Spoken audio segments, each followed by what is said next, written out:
Hello friends, welcome back to my channel. Today's current affairs. 19,391 కోట్ల పెట్టుబడులకు ఆమోదం. 11,753 మందికి ఉపాధి అవకాశాలు. 14వ SIPB సమావేశంలో నిర్ణయం.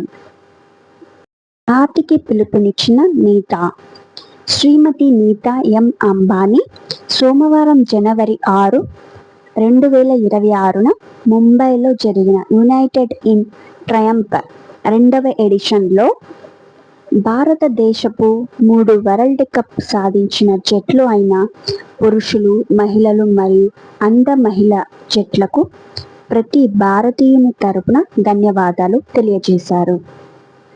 ఈ సంబరాలలో 3 ప్రపంచ కప్ విజేత కెప్టెన్లు రోహిత్ శర్మ, హర్మన్ ప్రీత్ కౌర్ మరియు దీపికా టీసీ ప్రధాన ఆకర్షణగా నిలిచారు. హైడ్రోజన్ రైలు త్వరలోనే హర్యానాలో ప్రారంభం. భారత్లో మొట్టమొదటిసారిగా హైడ్రోజన్తో నడిచే రైలు. ఈ రైలు జింద్ టు సోనిపత్ మధ్య పరుగులు తీయనుంది. ఇంధనం అందించడానికి జింద్లో హైడ్రోజన్ ప్లాంట్ను ప్రత్యేకంగా ఏర్పాటు చేశారు. 11 kVల విద్యుత్ సరఫరాను ఈ ప్లాంట్ అందించనుంది. ఒక నోటిఫికేషన్ ఫ్రెండ్స్, 220 అసిస్టెంట్ ప్రొఫెసర్ల పోస్టుల భర్తీకి ప్రకటన. వైద్యారోగ్య కుటుంబ సంక్షేమ శాఖలో వైద్య విద్య సంచాలకుల పరిధిలోని ప్రభుత్వ వైద్య కళాశాలల్లో 220 అసిస్టెంట్ ప్రొఫెసర్ల పోస్టుల భర్తీకి ఆంధ్రప్రదేశ్ వైద్య సేవల నియామక బోర్డు APMSRB నోటిఫికేషన్ విడుదల చేసింది. ఆన్లైన్లో జనవరి 8 నుంచి 22వ తేదీ రాత్రి 11:59 దరఖాస్తు చేసుకోవాలని పేర్కొంది. Important current affairs friends. Biocon నుంచి 3 క్యాన్సర్ ఔషధాలు. క్యాన్సర్ చికిత్సకు ఉపయోగించే 3 కొత్త బయోసిమిలర్స్ను తన అనుబంధ సంస్థ బయోకాన్ బయోలాజిక్స్ ఆవిష్కరించనుందని బయోకాన్ ప్రకటించింది. అవేంటో చూసేద్దాం.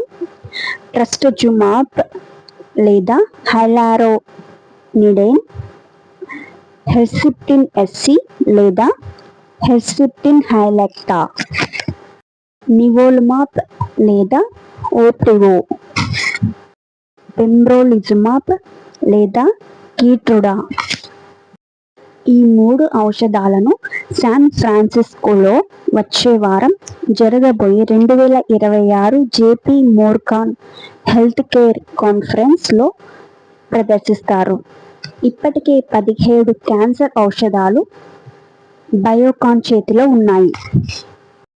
ఏపీజెన్కో ప్రభుత్వ రంగ విద్యుత్ సంస్థ ఏపీజెన్కో 2026 జనవరి 4న థర్మల్ ప్లాంట్ల ద్వారా 5,828 మెగావాట్లు, జల విద్యుత్ ద్వారా 181 మెగావాట్లు, మొత్తం 6,009 మెగావాట్లను ఉత్పత్తి చేసి చరిత్ర సృష్టించింది.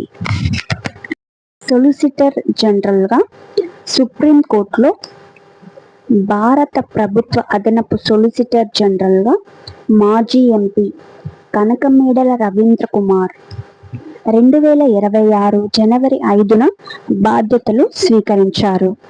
3 ఏళ్ల పాటు ఆయన ఈ పదవిలో కొనసాగుతారు. మధ్య ఆఫ్రికా అధ్యక్షుడిగా, రిపబ్లిక్ దేశ అధ్యక్షుడిగా ఫస్టిన్ అర్చాంజ్ టౌడెరా. ఈయన 3వసారి విజయం సాధించారు. 76% ఓట్లతో నెగ్గారు. 14% ఓట్లతో 2వ స్థానంలో ఉన్న అనిసెట్ జార్జెస్. నెక్స్ట్ వీడియోలో మరికొన్ని ఇంపార్టెంట్ కరెంట్ అఫైర్స్తో మళ్ళీ కలుద్దాం. Thank you for watching. Please subscribe to my channel and don't forget to click the bell icon for notifications. Thank you friends.